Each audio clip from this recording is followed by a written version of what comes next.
مش ممكن الطعم ده، ايه ده؟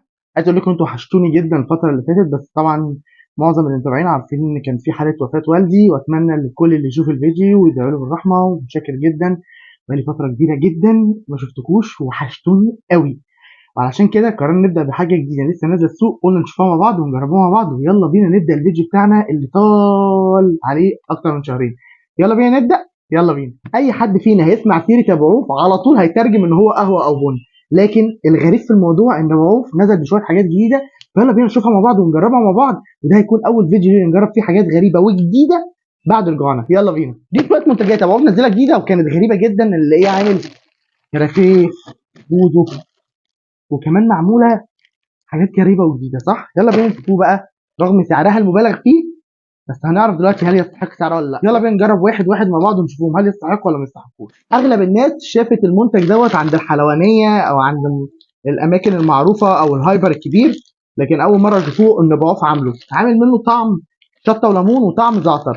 طبعا انا مش عايز اقول لكم ان الطعمين دول بالنسبه لي اغرب من بعض. الشطه والليمون شويه جربته عند الحلوانيات، لكن زعتر مش عارف. المنتج ده اسمه بريتزل، خلينا نجربوه ونشوف ابو عوف بيقول فيه ايه. يلا بينا بسم الله.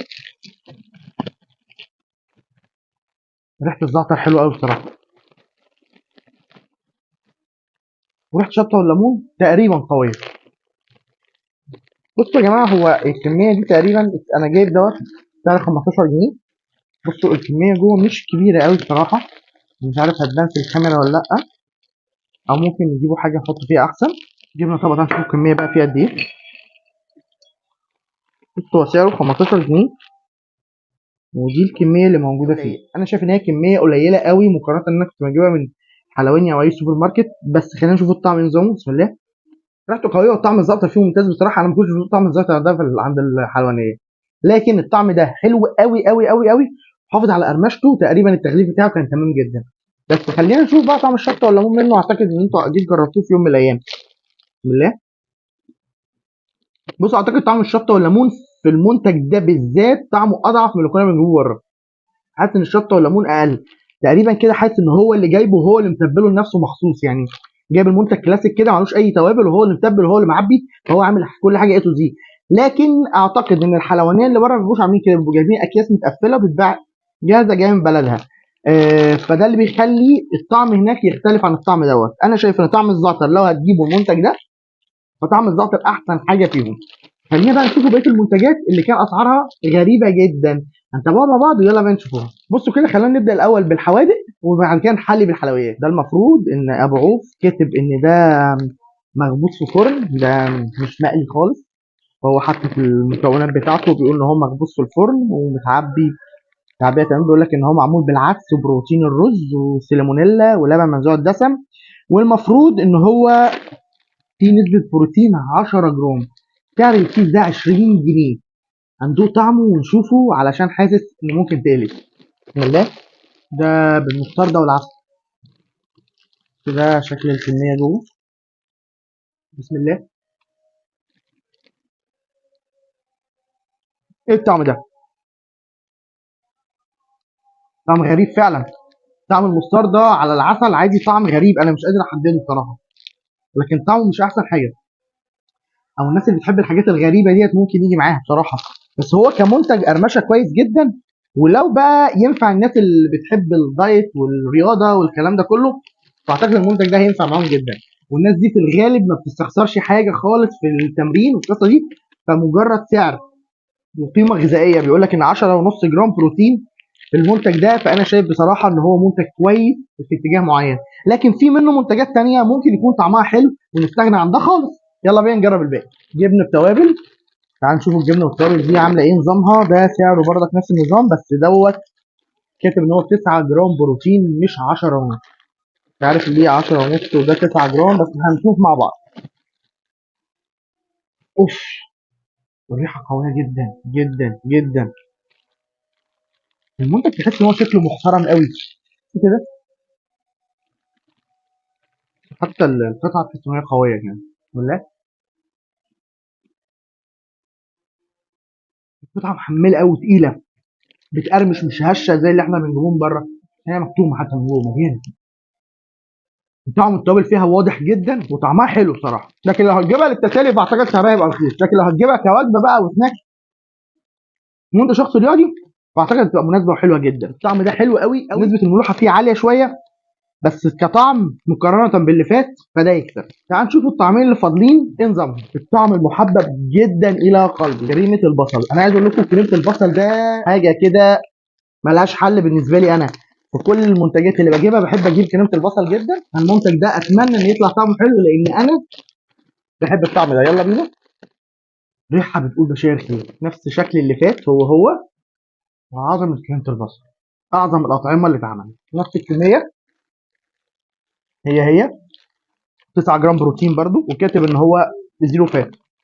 فطعمه بصراحه ان هو زيرو فات فدي حاجه حلوه جدا، وحد ياخد مني عشان هخلصه انا في الفيديو. يلا بينا على اخر منتج وبعد كده نجرب الحلويات. ولو وصلت معانا بقى في الفيديو لغايه هنا فما تنساش تعملوا لايك على الفيديو دوت، تعملوا سبسكرايب عشان تتابع كل حاجه جديده بتنزل معانا.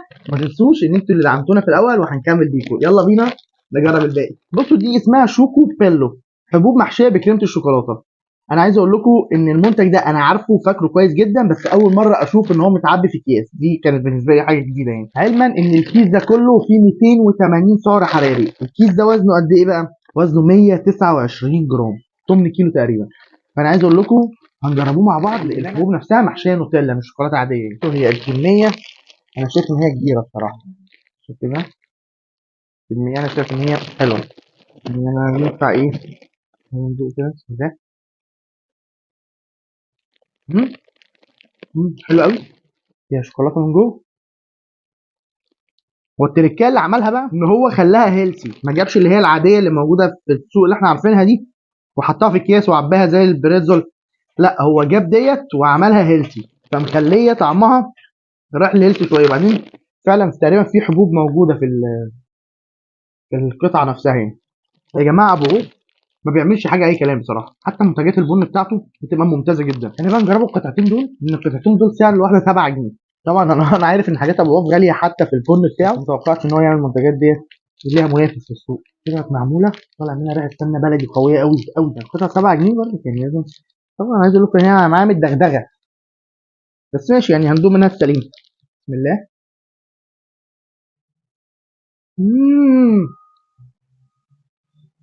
مش ممكن الطعم ده، ايه ده؟ فظيع فظيع فعلا بجد. عايز اقول لكم طعم المعموله دايبه جدا، وطعم العجوه اللي جوه منها مسكره بشكل يعني اللي هو انت ما تجزعش منه، في نفس الوقت مديه افتر تيست ملوش حل. لا ايه ده، ايه الجمال ده، ايه الجمال ده، ايه الجمال ده. لا انا مش هقدر بصراحه. ممتازه يا جماعه بجد، شابوه جدا على المنتج ده بالذات. تعالوا بقى نشوفوا ديت اللي هي المفروض محشيه شوكولاته وعليها شوكولاته، وهي اصلا اسمها معمول شوكولاته. يلا بينا ما تكونش ساحت وبهدلت الدنيا. ما ساحتش وماسكه نفسها والحمد لله، نتيجه غير متوقعه بس متدغدغه. يا لهوي بصوا انا كان نفسي اوريكم شكلها ده، بس الحظ ما حلفنيش. دي محشيه عجوه ومن بره شوكولاته، يعني تقريبا هي اللي فاتت بس من بره بقى عليها شوكولاته. بسم الله. ايه يا جماعه العظمه دي، ايه الحلاوه دي. عايز اقول لكم انا ديت لو قدام منها جبل هنسفه بصراحه. جمال طعمها بصراحه، الشوكولاته حلوه جدا والحلاوه بتاعتها مظبوطه قوي، والمعموله نفسها دايبه جدا، وطعم السمنه البلدي واضح فيها قوي قوي قوي. وزي ما قلت لكم في القطعه اللي فاتت ان العجوه نفسها سكرها مظبوط. بصراحه ابو عوف عمل عظمه في الحاجات دي بالذات، كنت اول مره اشوف له حاجه من دي بصراحه، بس هو فنان كالعاده يعني. حابب اوجه شكر جدا لشركه ابو عوف ان هي عملت المنتجات الجميله ديت، رغم ان اسعارها غاليه سيكا لكن بصراحه منتجات جوده عاليه وتستحق التجربه. انا جربت دول معاكم، ولو لقيت اي حاجه جديده منهم تاني طبعا جديده هجربها معاكم مره تاني. وانتم ما تنسوش تقولوا لي رايكم في الفيديو، وما تنسوش تقولوا لي تحب نجرب ايه في الفيديو اللي جاي. اشوفكم في فيديو جديد. سلام.